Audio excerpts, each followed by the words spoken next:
Hello, आता आपण बघूया विण दोघांतली फुटेनाचा एपिसोड रिव्ह्यू. ते इकडे आजच्या भागात आपल्याला बघायला भेटते की स्वानंदीचे बाबा मंदाकिनीला विचारत असतात की मंदाकिनी सांग, हे काय प्रकार आहे, तू बांगड्या गहाण ठेवल्यास का? तेव्हा मंदाकिनी काही बोलत नसते. तेव्हा अर्पिता बोलते की स्वानंदीचे बाबा आता कशाला विचारताय, तुम्ही व्हिडिओ बघितलास ना? तेव्हा स्वानंदीचे बाबा बोलतात की मंदा, मला तुझ्याकडनं ऐकायचं आहे. तेव्हा स्टेजवरून स्वानंदी खाली उतरून येते आणि बोलते की सांग ना आई, यांना सांग की आपण असं काही केलेलं नाही, मुळात आपण असं काही करूच शकत नाही. मान्य आहे आपण गरीब आहोत, पण आपण असं पाऊल नाही उचलू शकत. काय आई अशी गप्प काय तू? तेव्हा मंदाकिनी रडत असते, ती काहीच बोलत नसते. हे जे काही तुम्ही फंक्शन ठेवले, हे इतकं मोठं फंक्शन आहे की आमच्या 7 पिढ्यांनी कमवलं तरी एवढं फंक्शन आम्हाला ठेवता येणार नाही. पण मग आपण दुसऱ्याच्या बांगड्या गहाण ठेवून पैसे मिळवण्यातले नाही आहेत ना आई? तेव्हा स्वानंदी बोलते, बोल ना आई, सांग ना यांना. बाबांनी किती मेहनतीने पैसा कमवला आहे आणि त्यांच्या कमी पैशातही तू किती छान संसार करत आली आहेस.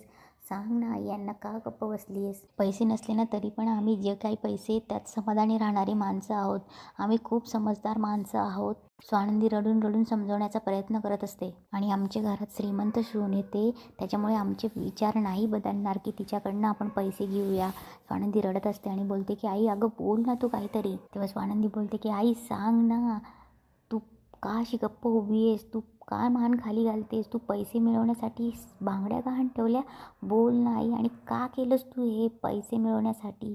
काय कमी होती आपल्याला? असं आनंदी ओरडते की आई सांग ना, का केलंस तू असं? तेव्हा मंदाकिनी रडत रडत आजींसमोर जाते, माफी मागते, कान पकडते आणि बोलते चुकलं माझं, मती भ्रष्ट झाली होती माझी. तेव्हा मंदाकिनी आजीच्या पायाच पडते आणि चुकलं माझं, मला माफ करा सांगत असते. तेव्हा अर्पिता बोलते, याला माफी नाही रोहनची आई, म्हणजे आमचं कोणाचं काही सोनं घेतलं असतं तर चाललं असतं. आपण राजवाडी फॅमिलीच्या परंपरेच्या वस्तूला तुम्ही गहाण ठेवलं, याला माफी नाही.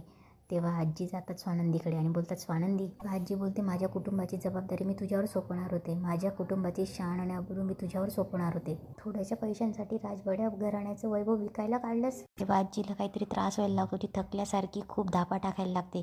तेवढ्यात समर जातो की आजी. तेव्हा स्वानंदी आजीला पकडणार, तेव्हा समर्थ तिला लांबूनच हात करतो आणि तो आजीला आतमध्ये खोलीत घेऊन जातात. तेव्हा समर आजीला इकडे खोलीत घेऊन येतो आनंद आणि समर. तेव्हा समर बोलतो की आजी तू काळजी करू नकोस, आणि बघ आपल्या बांगड्या परत आल्या ना. तेव्हा आजी बोलते की काळजी नाही रे, पण वाईट वाटतं रे, एवढ्या घराण्याच्या जपून ठेवलेल्या बांगड्या अशा गहाण ठेवल्या आणि त्यामुळे वाईट वाटतंय मला खूप. आपल्या घराची परंपरा होती. तेव्हा समोर बोलतो की आजी काळजी नको करूस, पण आता त्या बांगड्या परत आल्या आहेत ना, हे बघ तू इथे आराम करतेस का, मी बाहेरचं मॅनेज करतो. तेव्हा आजी बोलते नको मी पण येते. तेव्हा समोर बोलतो येते. तेव्हा आनंदाने समोर आजीला पुन्हा मंडपात घेऊन जायला निघतात. इकडे स्वानंदीचे बाबा खूप ओरडत असतात मंदाकिनीला आणि बोलतात की काय केलंस तू मंदा, अख्ख्या घराण्याचं नाक फाडलंस, काय कमी होतं आपल्याकडे मंदा? तेव्हा मंदाकिनी बोलतात की मला माफ करा, मला असं वाटलं पैसे मिळाले तर. तेव्हा स्वानंदीचे बाबा बोलत असतात की अगं पैसे मिळाले तर काय, दुसऱ्याच्या बांगड्या गहाण ठेवून. तेवढं तिथे आजी आणि समोर येतात. तेव्हा स्वानंदीचे बाबा बोलत असतात की अगं लाज कशी वाटली नाही तुला, एवढ्या खालच्या एवढ्या नीच विचारांची आहेस तू. तेव्हा स्वानंदीची आई बोलणार, तेवढ्यात बाबा चिडतात आणि बोलतात की एक शब्द बोलू नकोस तू. इकडे मल्लिका मुद्दाम समरकडे येते आणि बोलते की समर, या लोकांचे रंग आत्ताच दिसायला लागले रे, किती आधीपासून ते एक एक गोष्टी करताच येणार, आणि आता तर चोरी. माझं टेन्शन यायला लागलं रे, आत्ताच असे तर पुढे काय होणार आहे?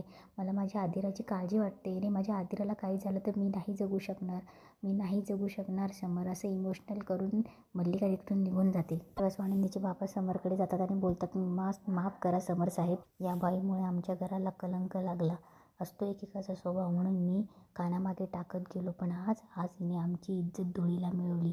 या सगळ्यांसमोर तिने माझी इज्जत धुळीला मिळवलीच, पण हिचा कलंक माझ्या मुलांना लागला हो. त्यामुळे मी आज सगळ्यांसमोर एक जाहीर करतोय की ह्या बाईचं माझ्या आयुष्यात आता कुठलंही स्थान नाही. हिचा आणि माझा कायमचा संबंध तुटला. तेव्हा मंदाकिनी पळत जाते आणि बोलते, अहो असं नका करू. तेव्हा स्वानंदीचे बाबा पुन्हा जाहीर करतात की मी सगळ्यांसमोर सांगतो की ही आजपासून मला मेली. तेव्हा मंदाकिनी बोलते, नाही असं करू नका, मी पाया पडते. तेव्हा स्वानंदीचे बाबा बोलतात की आता डोक्यावरून पाणी गेले मंदा, आता तुझा माझा संबंध तुटला. तेव्हा मंदाकिनी कान पकडते आणि बोलते, असं नका करू, मला नव्हतं माहीत की असं काही होईल म्हणून.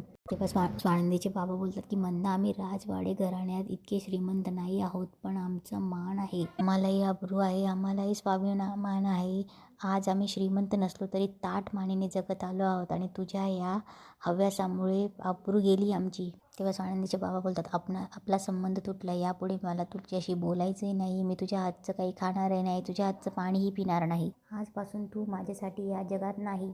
तेव्हा मंदाकिनी बोलते की रोहन सांग ना यांना, अरे रोहन प्लीज प्लीज प्लीज. तेव्हा रोहन बोलतो नाही आई नाही, तू तुझ्या सुखासाठी हे केलं आहे.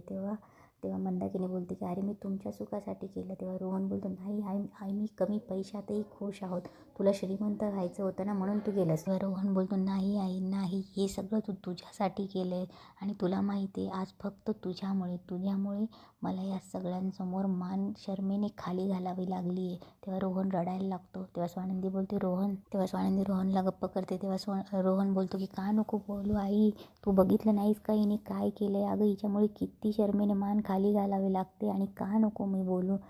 तेव्हा रोहन बोलतो मला नाही वाटत आता की हिला मी यापुढे कधी आईही म्हणू शकेन. मंदाकिनी बोलते की अहो ऐका ना रोहन काय बोलतोय प्लीज, मी पाया पडते म्हणून मंदाकिनी रडायला लागते.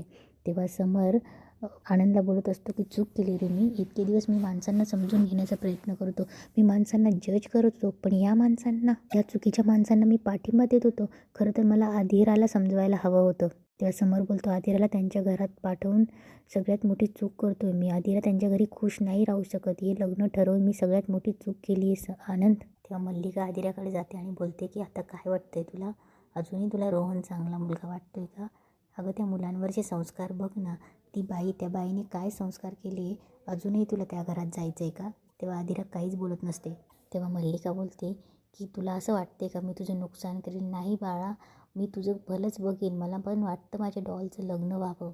तेव्हा मल्लिका बोलते पण या अशा घरात नाही गं, अजूनही विचार कर. तेव्हा आधिरा थोडी विचारात पडते, जी माणसं लग्नाआधी अशी वागतायत ती लग्नानंतर कशी वागतील. तेव्हा स्वानंदी आजीकडे येते, आजींच्या पाया पडते. तेव्हा आजी बोलते काय करते. तेव्हा स्वानंदी बोलते की आजी खूप मोठी चूक झाली आमच्याकडनं, मी मान्य करते की असं व्हायला नको होतं, त्यामुळे तुम्ही जी शिक्षा द्यायला ती भोगायला तयार आहोत आम्ही, कारण की खूप मोठी चूक झाली. तेव्हा स्वानंदी हात जोडते, सुशेही हात जोडते, रोहनही हात जोडतो. तेवढ्यात अंशू बोलतो की चूक, मला तर वाटतं की अशा लोकांना पोलिसात द्यायला पाहिजे. तेव्हा अर्पिताही बोलते नाही तर काय, आपले दागिने परस्पर गहाण ठेवणाऱ्यांना पोलिसातच द्यायला पाहिजे. तेवढा समर बोलतो की अंशू अर्पिता जरा शांत व्हा. तेव्हा अर्पिता बोलते दादा एरवी आम्ही तुझं सगळं ऐकतो पण आता काही ऐकणार नाही आहेत. तेव्हा समर बोलतो की अर्पिता बस झालं, आरोप जे करायचे ते करून झालेत, आता प्रश्न कसे सोडवायचे याचा विचार करूयात. तेव्हा समर बोलतो आजी तू सांग आता काय करायचं, हे लग्न ठरल्याप्रमाणे खरंच व्हावं असं वाटतंय तुला. तेव्हा अंशू बोलतो नाही दादा. तेव्हा अंशू बोलतो नाही दादा मला नाही वाटत. तेव्हा अर्पिताही बोलते मला नाही वाटत. तेव्हा तिथले आलेले लोक बोलतात की अशा लोकांची सोयरीक नकोच, खडी फोडायला पाठवायला पाहिजे अशा लोकांना. तेव्हा समर बोलतो मी आजीला विचारले, बाकीच्यांची मतं विचारली नाहीत. तुझ्या शब्दाला आपल्या घरात मान असतो आजी, तो जरी पटला नाही तरी आम्ही गोड मानून घेऊ, पण तू म्हणशील तेच आम्ही करू. तेव्हा आजी बोलते की निर्णय तू घेतोस पिंट्या. तेव्हा समर बोलतो की मला काही कळत नाही आजी, माझं मन विटलं आहे, मी कुठल्याच गोष्टींचा विचार आता करूच शकत नाही. असली माणसं, हे असले स्वभाव, हे सगळं अनोखे आहे मला आजी.